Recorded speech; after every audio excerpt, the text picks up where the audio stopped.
Welcome to the Sencast. My name is Dale Pickles. I'm the Managing Director of B Squared and the host of the Sencast, a podcast for special educational needs and disability. Each week on the podcast, we talk about a different topic within the world of SEND to improve our knowledge, to provide support to professionals working in schools, to empower parents and to raise awareness. On this week's episode, we discuss supporting young people with long-term illness in education. And I was joined by Josh Pelled, the founder and CEO of Bright Futures UK, a pioneering charity dedicated to reintegrating young people into education after serious long-term illness. His journey is deeply personal, having survived cancer twice, first at the age of 5 and again at 16.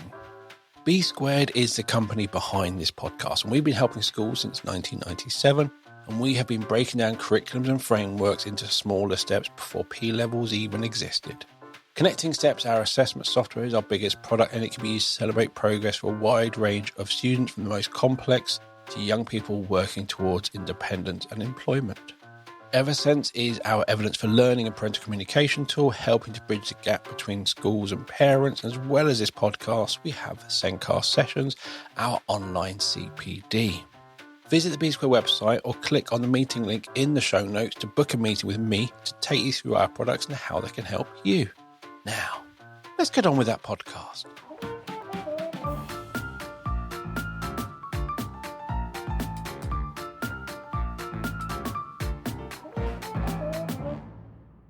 I am joined this week by Josh Pelled, the founder and CEO of Bright Futures UK, a pioneering charity dedicated to reintegrating young people into education after long-term illness. His journey is deeply personal, having survived cancer twice, first at the age of 5 and again at 16. And these experiences revealed the profound educational social challenges that come with prolonged medical absences, inspiring him to create a support system he wished he had. Welcome to the show, Josh. Lovely to be here, Dale. Thank you for having me. You are very, very welcome. When we record these podcasts, each of my guests sends me information about themselves and topic they want to talk about. And I love reading the guest's background and seeing their personal connection to the topic and also kind of that perspective they have. But your amazing story of surviving cancer twice and the perspective you have, I would say, is extremely unique. But in reality, and the reason we are recording this podcast, is there are a number of children taking extended time out of school due to long-term illness. And they need support, don't they? Absolutely. I mean, we'd like to think that this is a very unique perspective to few and far between individuals. Unfortunately, this is something that it is national. It's an issue that affects everyone in some kind of way, whether it's directly through yourself, through a child, through a friend at school, or someone you know. There will be ripples and ramifications for everyone. So, I don't know if you probably don't know the exact numbers, but you probably got good. So how many children a year are we talking? So this is a really interesting question. Bright Futures has been around for 9 years now. And typically when an organisation is set up, it's based on a proposition. What is the problem? What is the scale of the issue? And what are we looking to do to fix it? One of the biggest challenges Bright Futures had when we first started was that as the first and only organisation dedicated to supporting children and young people who are out of education for long-term illnesses, we are trend-setting, you might call it. The government, unfortunately, doesn't hold data on the number of young people who are out of education, and we've worked with freedom of information requests, with the Department of Health and Social Care, the Department of Education. It didn't exist. So one of the most important things that Bright Futures has done, apart from delivering support to young people, is created what the issue is. And we've done a lot of research, and we've led on producing the first ever national report of the impact of illness in education. And what that's meant is we're now able to put an estimated figure, fairly accurate, to the size of the population affected by long-term illness in education. And going back to our original point of this is not a unique item, this is affecting around 270,000 young people a year, which is extortionate. It's crazy. That's a big number. And a lot of them, that is them being impacted every year. But for some, it's a year, I'm guessing.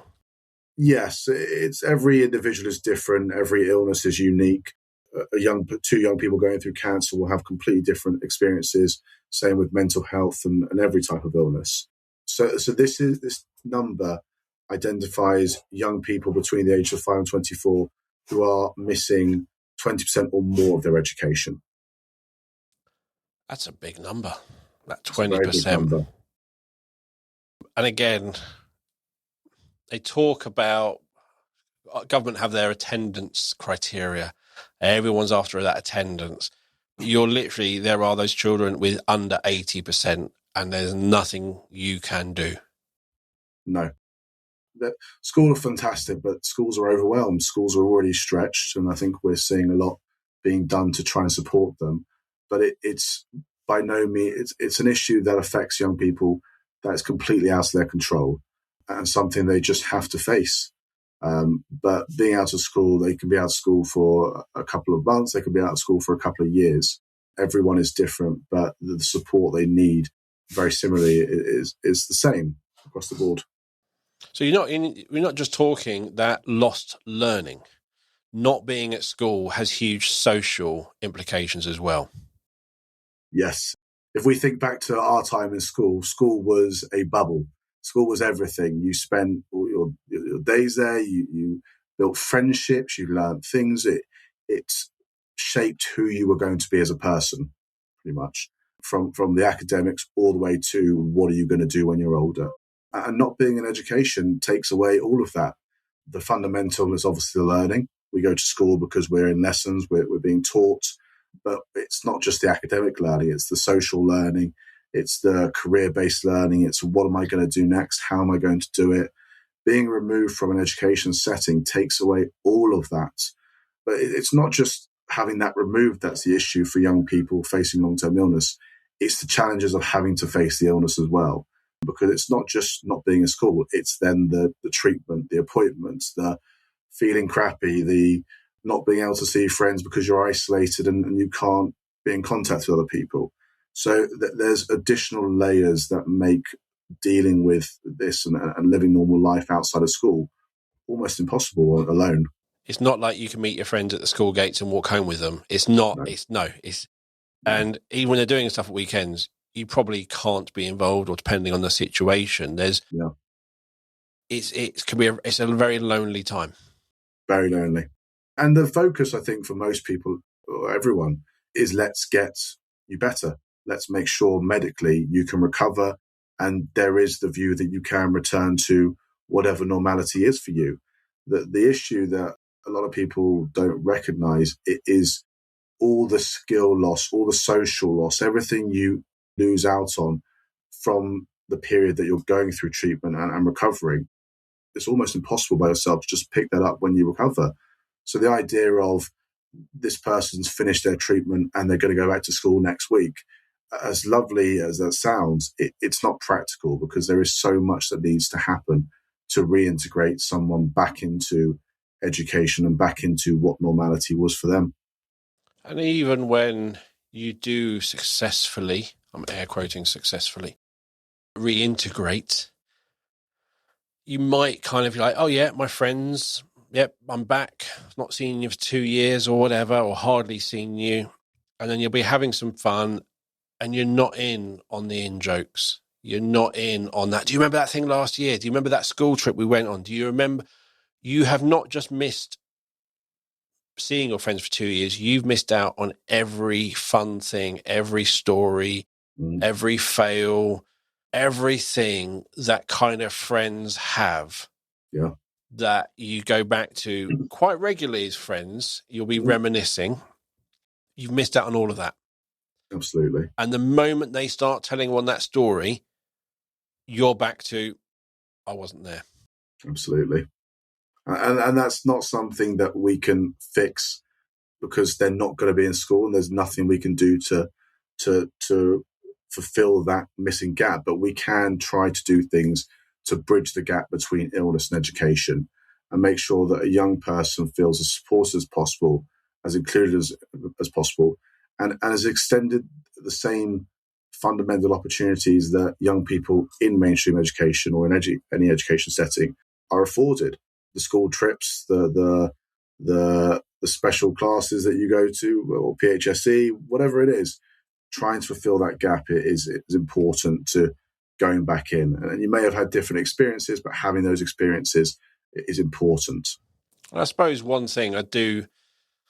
thing where everyone said technology is bad. In this situation, technology is huge. Absolutely. Because you might not be able to see your friends, but you can still play whatever on the Xbox or the PlayStation with a headset and be there. Yeah. And kids now are so much more online. So, I mean, for example, we as an organization pre-pandemic used to be 100% in person. Everything we did, from meeting young people to delivering the sessions, was in person. We found real benefits, and Bright Futures found real benefits of moving online. It's done exactly what you've just said. It's opened up a whole new world for young people to engage with learning, to engage with socializing, to engage with being there when they're not there. And that's really powerful. And it allows you to be more responsive for you, because if someone needs help there and then, you can't say, yeah, I can get up to you on Tuesday. I'm going to go see someone halfway up and then I can continue up to you. Now it's sort of like, yeah, I've just talked to a child in Newcastle and I'm now just talking to a child in Bristol. Absolutely. And that's been fantastic for us. I mean, young people going through long-term illnesses will struggle to move around physically, whether it's a limitation on their physical abilities, whether it's infection control, whether it's just feeling crappy. Opening access to support online has removed that barrier almost completely. There are limitations that we can't control, but being able to speak to someone who's in a befriending program all the way up in Scotland when you're down in London, and having those shared experiences online, that's incredible. It is. We need to make sure. I know there is that thing. We don't want our children glued to devices. We definitely do not. And actually, the reason they are is because we are. They're copying us. Or we just want them to have it so we can get what we want. So don't blame the kids. It's all on the adults. But we want them to be able to access those devices and know how it works, so that it is that bridge to the world they're currently not accessing. It's that bridge. Absolutely. It's balance. Everything's about balance. So having that time online to make sure you don't lose out when you're going through something beyond your control that you have to go through means that when you are able to go back to in person and remove those screens and as they say, be old school and be with someone in a space, that makes the transition much easier. And it makes all transition points, leaving school to getting support online, a lot easier now that's online. Returning to school, again, makes those transition points much more seamless. So we've been talking about the social side, which for me is that mental health. It's kind of probably the biggest barrier before you get to anything else, is kind of that mental health is probably the first thing you've got to support. Education will come after that, because you're not going to learn if you're not in the right headspace, things like that. Exactly. Being ready to learn. But you've done a lot of work about the impact of long-term physical mental health conditions and that disruption in education. And one of the figures you've given me is the impact on future outcomes is clear. 79% of 18 to 24-year-olds who are out of work due to ill health only have qualifications at GCSE level or below, compared to just 34% of their peers. It's huge disparity, isn't it? And that's not a choice they made. That happened to them. Completely beyond their control, something they just can't deal with. It's not something they can influence. Absolutely. But it is, therefore, in that point, it's going to have that lifetime impact on their education.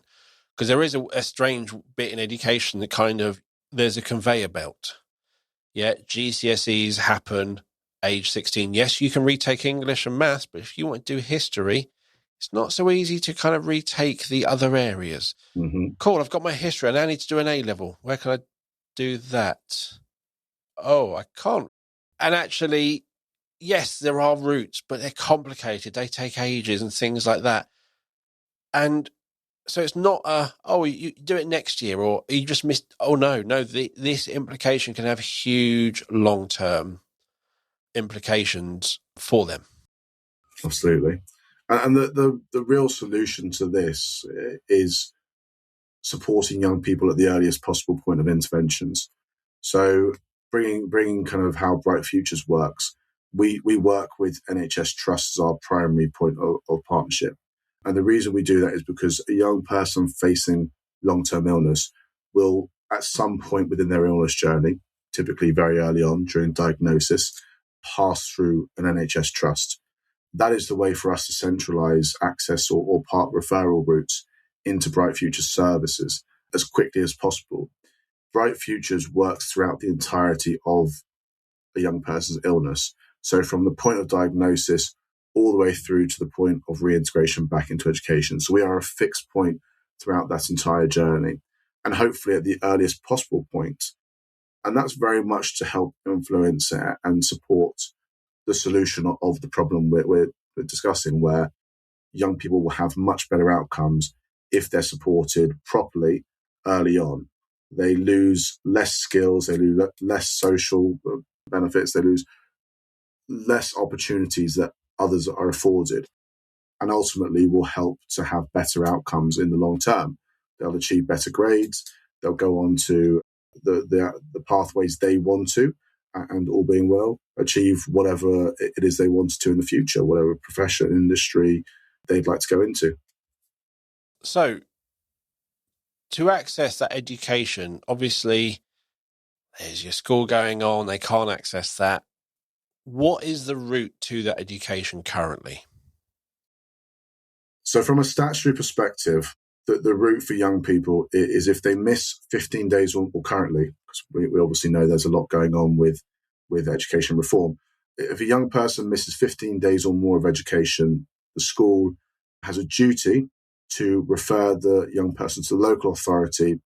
The local authority would then carry out an assessment of their needs, and if deemed appropriate, they would then be responsible for providing a full-time, or what is considered a full-time education replacement. That is currently the statutory pathway for a young person facing long-term illness in education.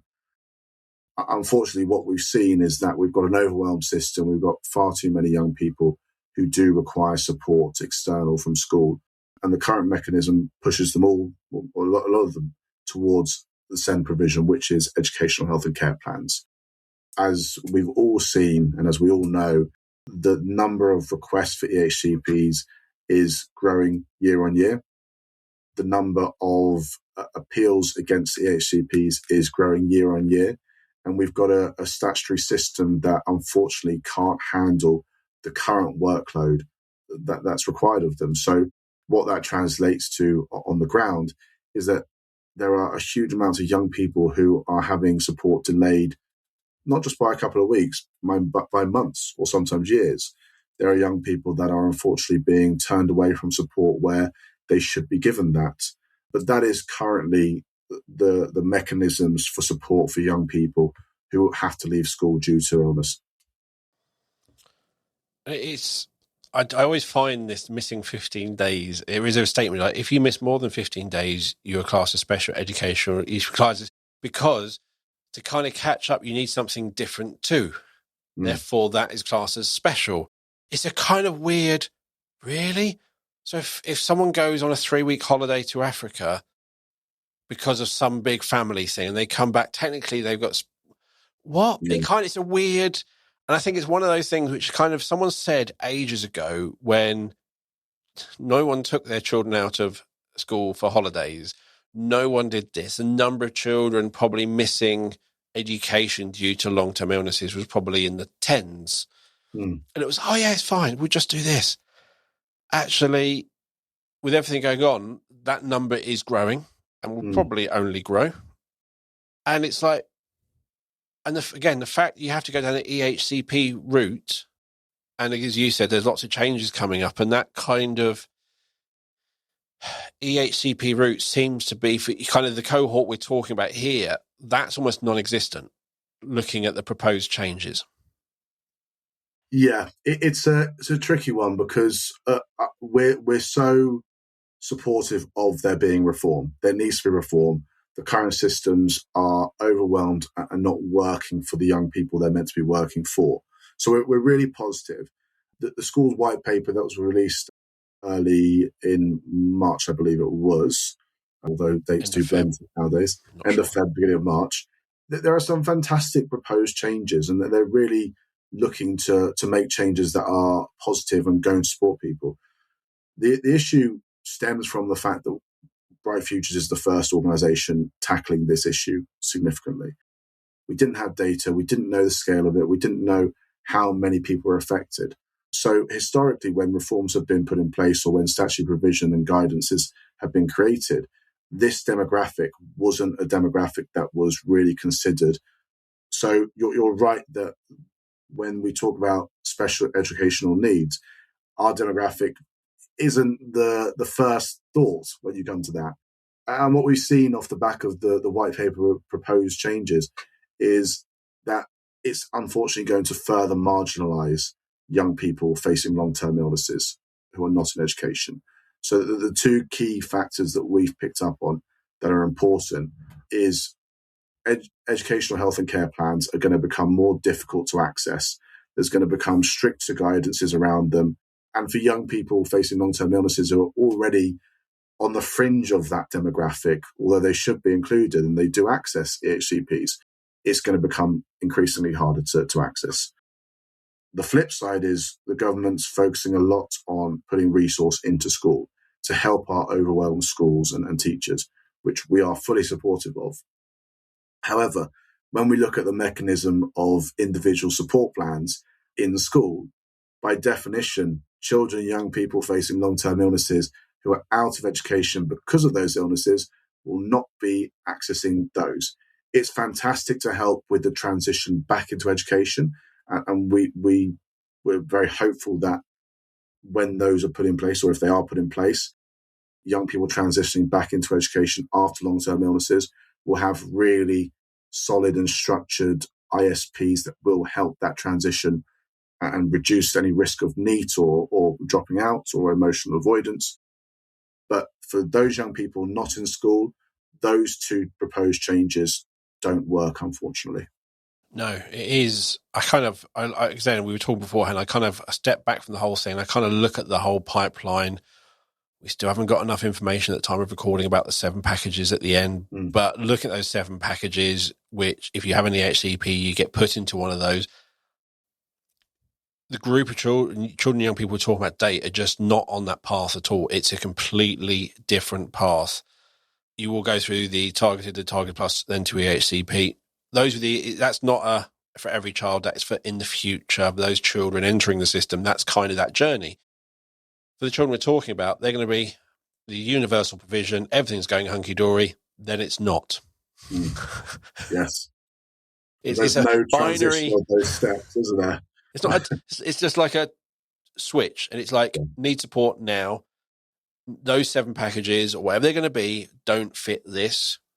And although as I was saying earlier, that actually to me, then there isn't really there may or may not be a special educational need with these group of children.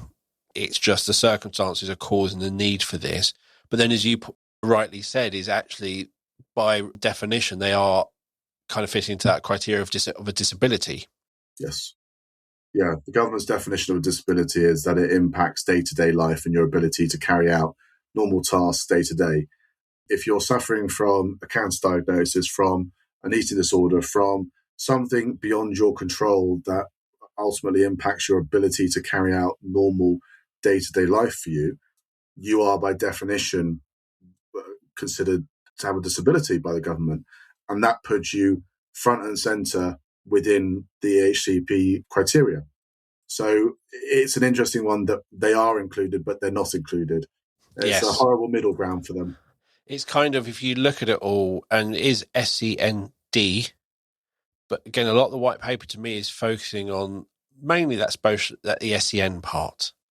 There is a sensory and physical section, but again, it'd be interesting as we have this consultation that we're still in the middle of, how that disability side, if that changes over time, if there's actually more, because it's almost, you look through it and you're going, are they kind of even mentioned in here? Where do they come in? What's the impact? So yeah, there are kind of groups of children which have been missed out, I feel, with the white paper, but they are kind of unique groups with their own path. And we were kind of saying is, should these pupils fit under SEND, or should it be a separate thing with a clear, defined process with funding around that need?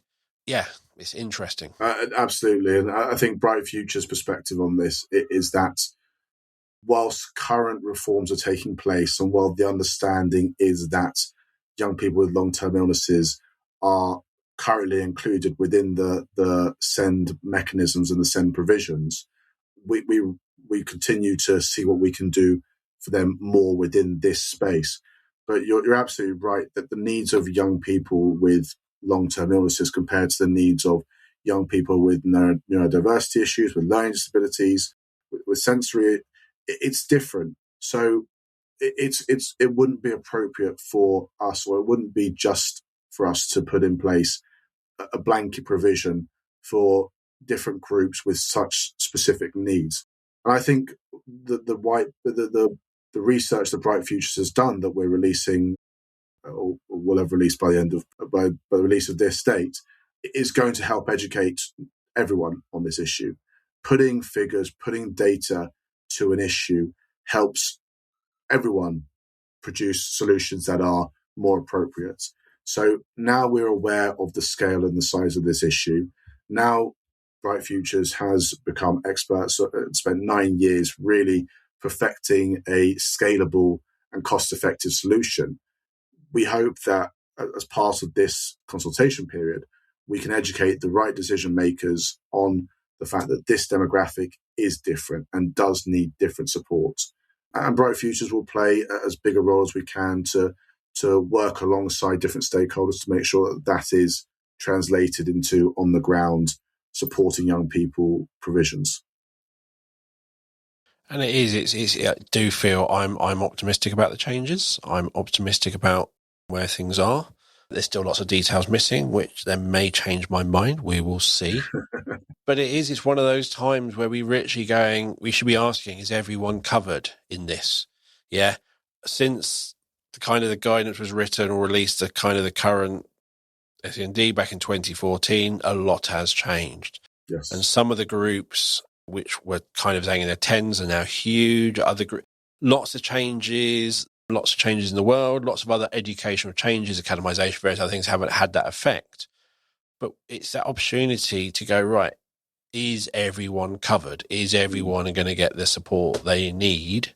Or are we still missing? And that's, I think, at that EHCP end, where I kind of think they haven't really. I'm hoping they didn't release the information, or they don't have the information, because as part of that big listen that happened at the end of last year, they got a lot of information and gone, okay, we need to listen to this. Therefore, we aren't quite clear on what we need to do.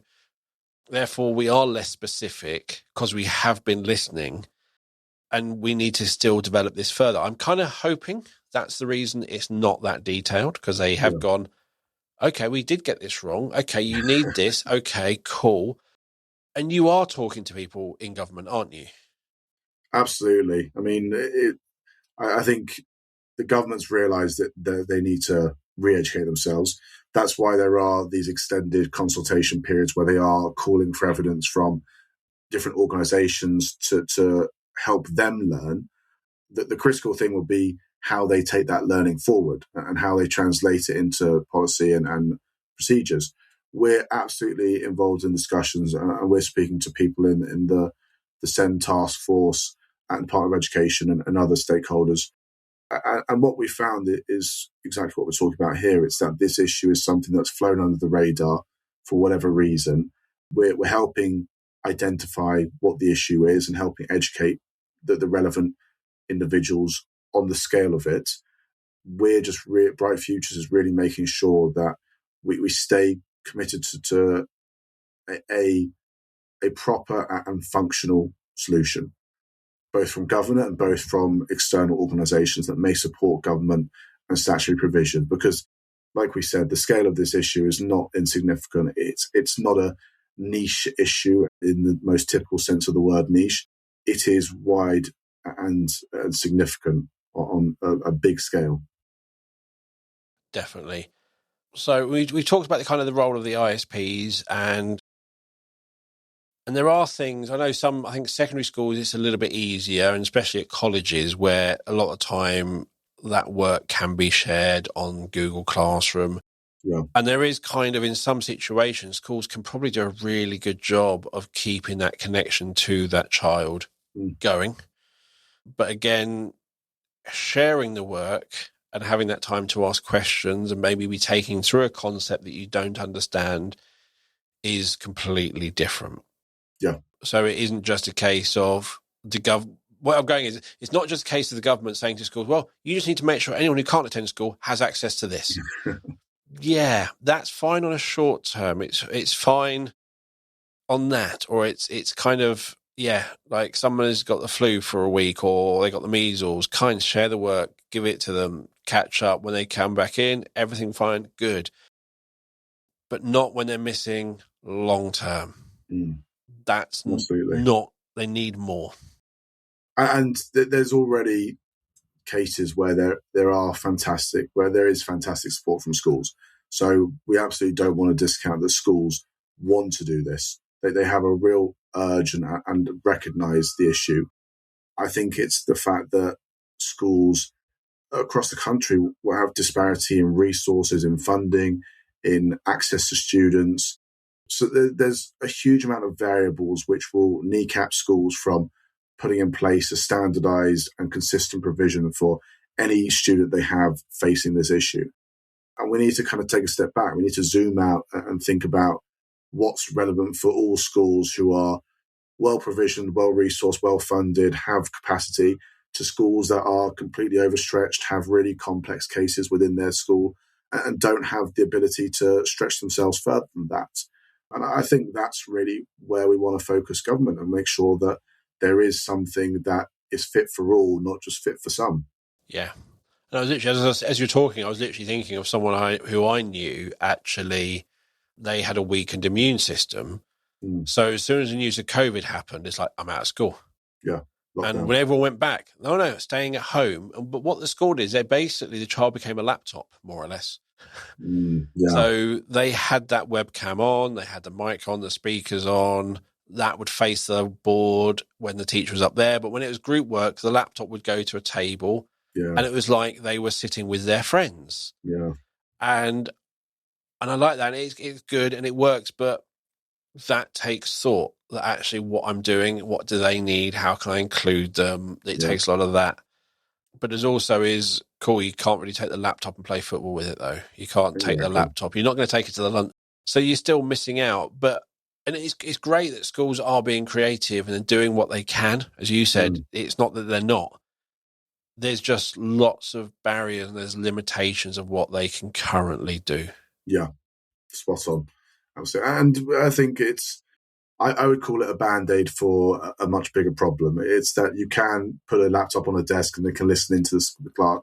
But I think you've got to actually look at the young people themselves. Is that when kids are messing around in class or having a joke or having a laugh, the laptop's not going to be included. When they go to play football, you can't take the laptop and throw it at the goal and say, that's going to save a goal. It's not going to work. So it does need to, and I think then you've got to look at the young person as well who's sitting on the laptop. They're sitting at home, they're going through treatment, they're feeling crappy, they're not sure what's going on outside of what they can see on the screen. It's not going to be comfortable for them. And as much as it may include them in the class content, it doesn't include them in the class. Definitely.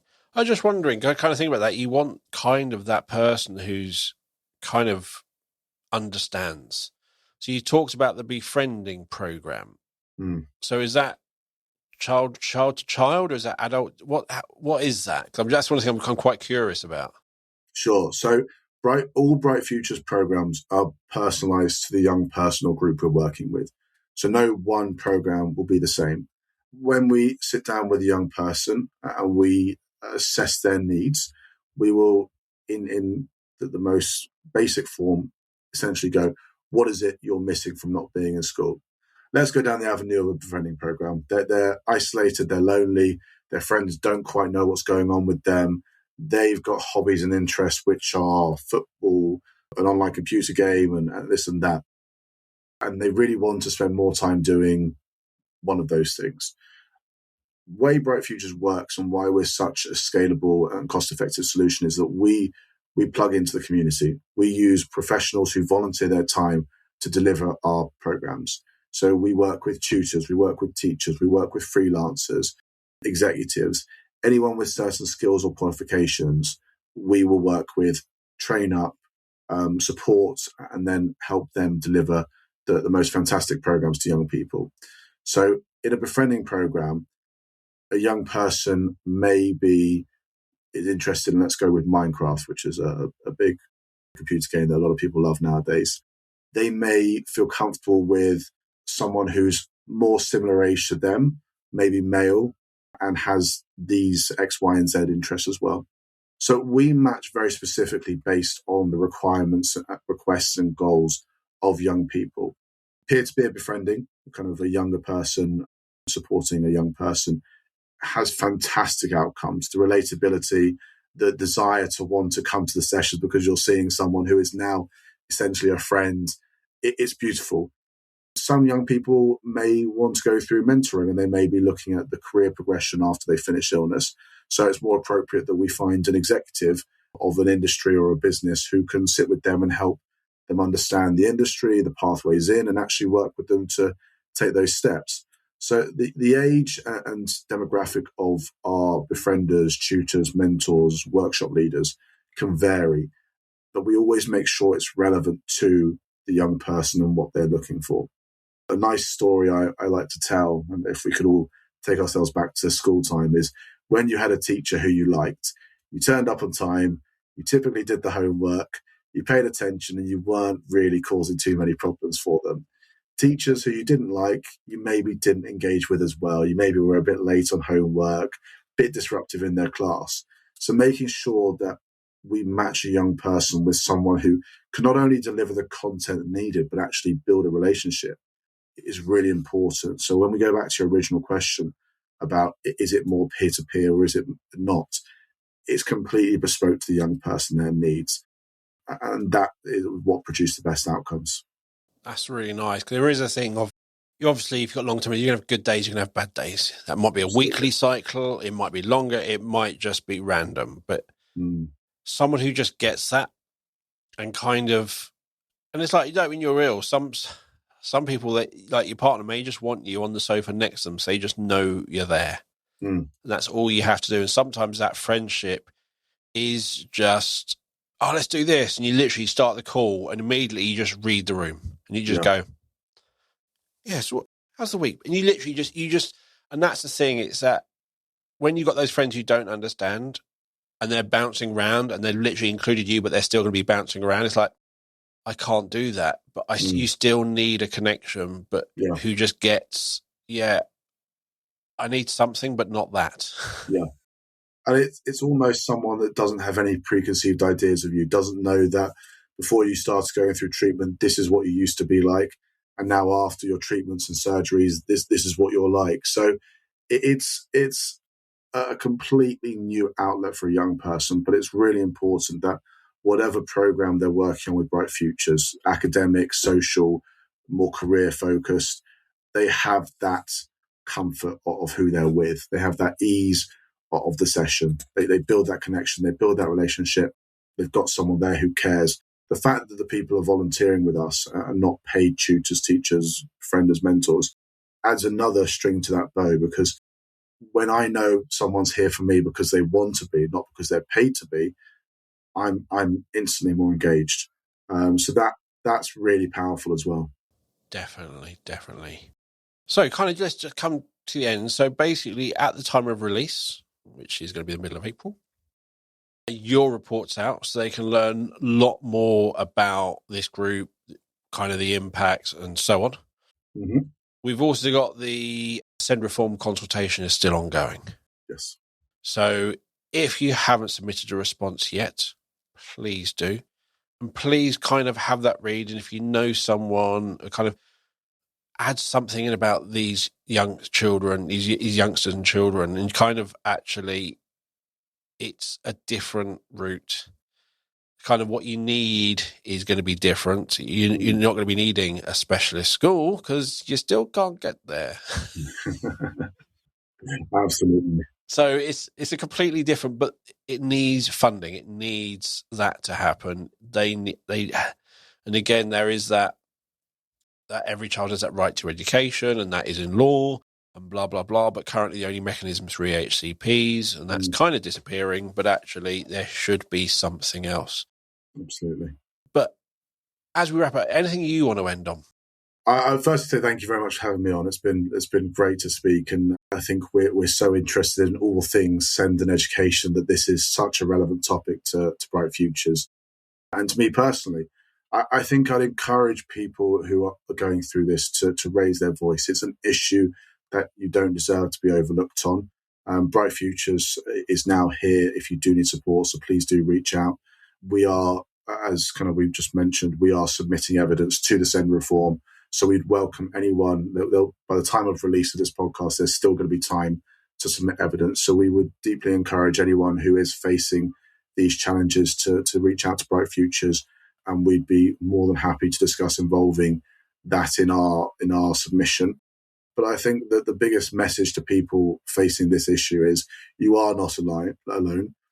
There are people here like Bright Futures and others to support you, and please do seek it out, because what young people are going through when they're facing long-term illnesses is no fault of their own, and they shouldn't have to suffer, and they shouldn't be given different opportunities because of it. So please do seek support when you need it. Definitely. That's a really good message. Thank you for coming today. It's really good. It's really, as many of my guys know, it's really important. And what I love about the podcast is I learn lots, and I come across not groups I haven't thought of. Not like I'm not going to think. It's that haven't even occurred to me. It actually, and there are more than we realise. So it's always good to sit there and have that opportunity to learn.